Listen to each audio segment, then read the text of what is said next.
6월 9일 월요일. 아까운 초상화.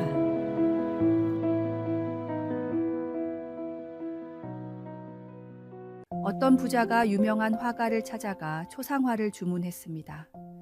며칠 뒤 그림이 완성되어 화가가 부자를 찾아갔는데 부자가 마침 그림을 보니 잘 그리긴 했으나 약속한 1,000만 원을 주기에는 조금 아까워 이렇게 말했습니다. 이게 어딜 봐서 나란 말이요? 전혀 닮지도 않았습니다. 이 그림을 살 순 없어요. 그러자 부자의 생각과는 달리 화가는 값을 내리지 않고 그림을 사지 않겠다는 새로운 계약서를 써 달라고 했습니다. 그리고 몇 달 뒤 부자의 친구에게서 연락이 왔습니다. 자네가 전에 초상화를 부탁한 화가의 전시회에 가봤더니 자네와 닮은 사람 그림이 있더군. 그런데 빨리 가보는 게 좋을 거야. 부자가 전시회에 가봤더니 정말로 자신의 초상화가 걸려 있었습니다. 그런데 작품 제목이 어떤 도둑놈이었습니다. 부자는 황급히 그림을 사겠다고 했는데 무려 값이 1억 원이어서 결국 처음 지불하려던 값에 10배를 주고야 그 그림을 갖게 되었습니다. 하나님께 수없이 서원하고 수없이 응답을 받아놓고도 아무렇지도 않게 감사가 없는 뻔뻔한 삶을 살고 있지는 않습니까? 하나님께서 이루어 주신 은혜를 생각해 보며 그냥 지나친 서원이 없는지 확인해 보십시오. 반드시 주님께서 좋은 것으로 채워주십니다. 오늘의 말씀. 내가 하나님께 서원하였거든 갚기를 더디게 하지 말라. 하나님은 우매한 자들을 기뻐하지 아니하시나니 서원한 것을 갚으라. 오늘의 만나. 하나님께 드렸던 약속들을 되돌아보며 지키지 못한 서원이 있다면 이제라도 감사한 마음으로 이행해 보세요. 우리의 신실함은 하나님의 더 큰 축복을 경험하는 통로가 됩니다.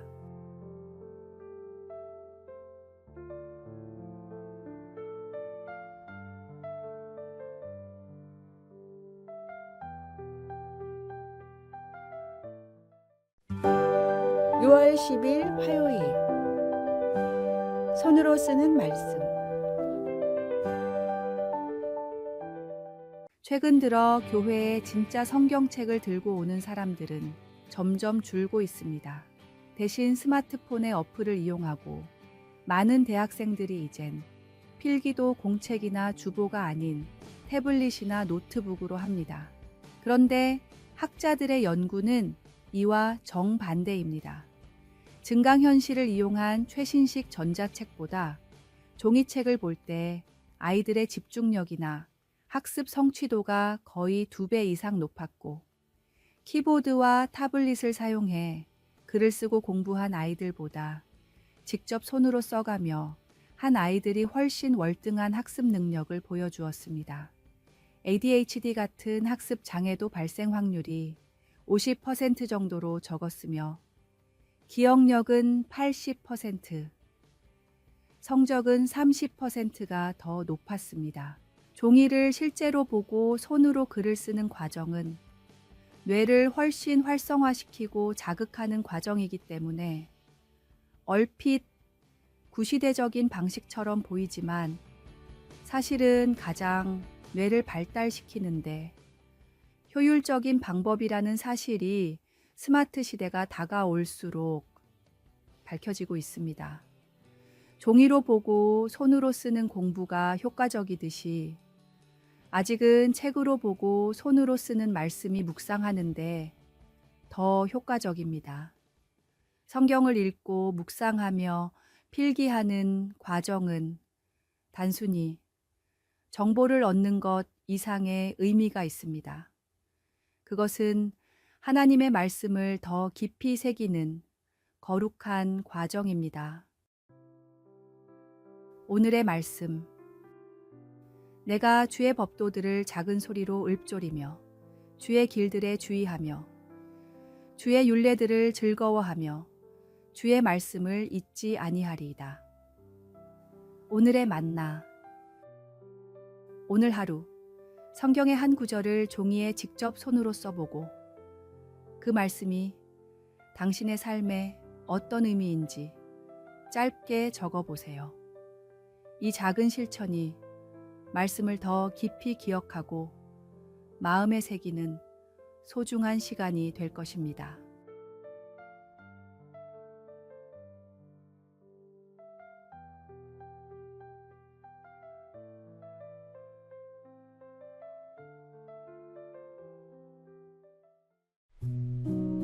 (6월 11일) 수요일. 기꺼이 드리는 마음.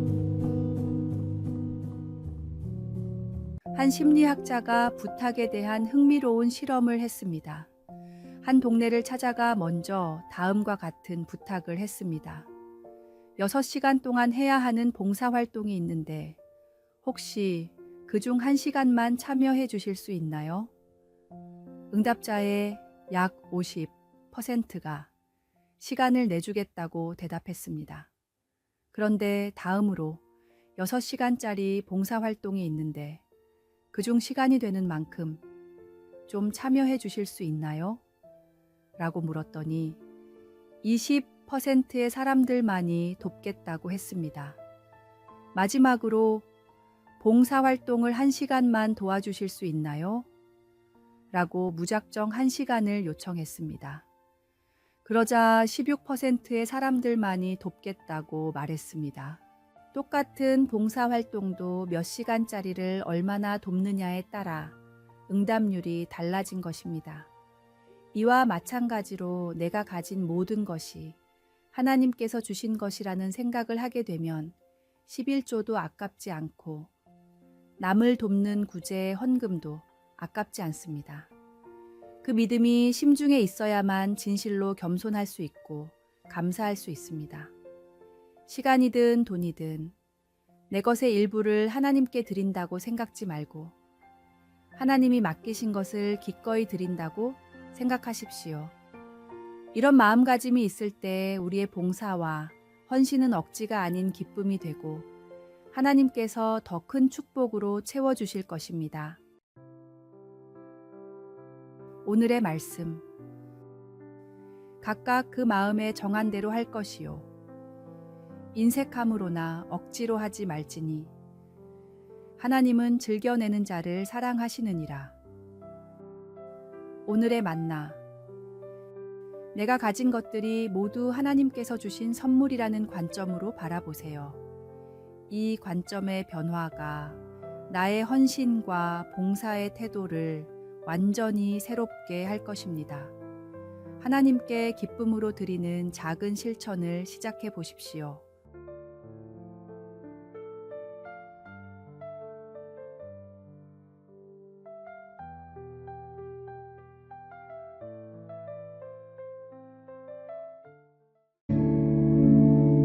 (6월 12일) 목요일.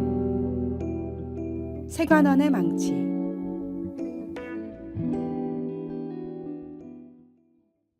예전에 국내의 한 방송에서 세관원들의 삶을 보여주는 다큐멘터리를 한 적이 있습니다. 24시간 밀착해서 따라다니면서 세관원들이 어떤 일들을 하는지 낱낱이 보여줬는데 몰래 밀반입한 물건들을 찾기 위해 공항에서부터 시작해 때로는 전국을 돌아다니며 수사하는 모습이 아주 인상적이었습니다. 그렇게 압수한 물건들은 여러 상황에 따라 다르게 처리가 되는데 밀수를 하다 걸린 물건들은 대부분 파기를 시켰습니다. 마침 방송 중에 명품 시계를 밀수하던 상인이 잡혀 세관원이 망치로 비싼 시계를 다 깨버리고 있었는데 수백에서 수천만 원까지 하는 시계들이라 너무나 아까울 것 같고 또 몰래 챙기고픈 욕심이 생길 법도 했습니다. 그런데 아깝지 않냐는 PD의 말을 듣고 시계를 깨는 세관원이 이런 대답을 했습니다. 이게 아까워 보이면 세관원을 할 수 없습니다. 내 손에 있는 게 다이아몬드든 명품이든 아낌없이 깨버릴 수 있어야 이 일을 할 수 있습니다. 세상의 그 어떤 부귀영화라 하더라도 과감히 내칠 수 있어야 진정한 그리스도인입니다. 하나님 앞에 바른 가치관을 가진 사람이라면 세상의 것들이 아무리 화려하고 값지게 보여도 그것의 마음을 빼앗기지 않고 영원한 것을 향해 달려갈 수 있습니다. 오늘의 말씀. 그런즉 누구든지 세상과 벗이 되고자 하는 자는 스스로 하나님과 원수 되는 것이니라. 오늘의 만나. 나의 마음을 사로잡는 세상의 보물은 무엇인지 돌아보세요. 그것이 당신과 하나님 사이에 장애물이 되고 있지는 않은지 점검해 보십시오. 영원한 가치가 있는 것에 당신의 마음과 시간을 더 투자하는 결단을 내려보세요.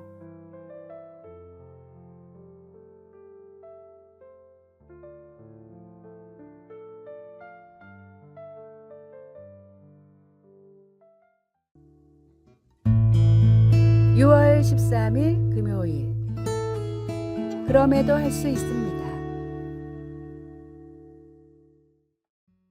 한국 전쟁 때 태어나 엄마 젖도 제대로 못 먹고 자란 아이가 있었습니다.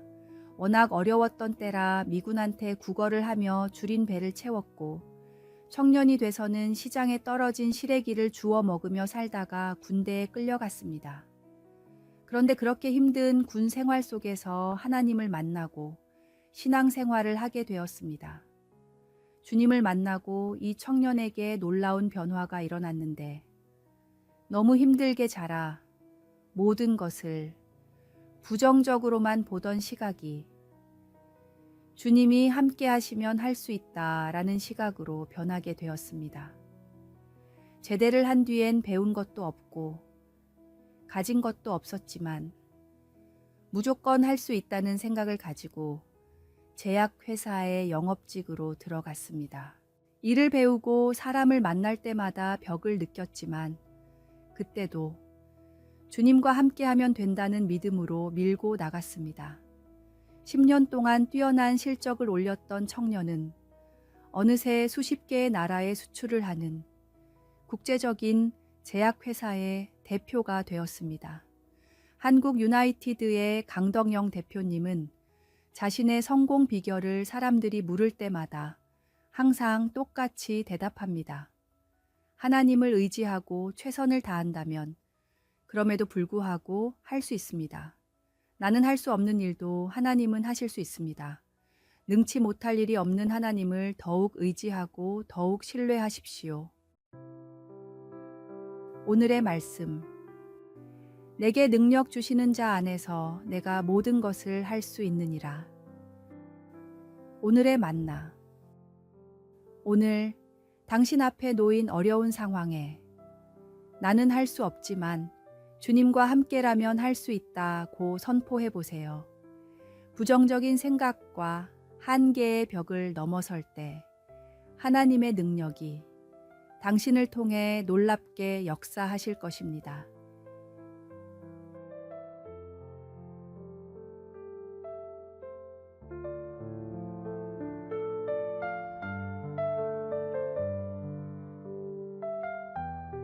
아래에 빨간색 글자 구독을 누르시어 더 많은 전도의 열매를 맺으시기를 기도합니다.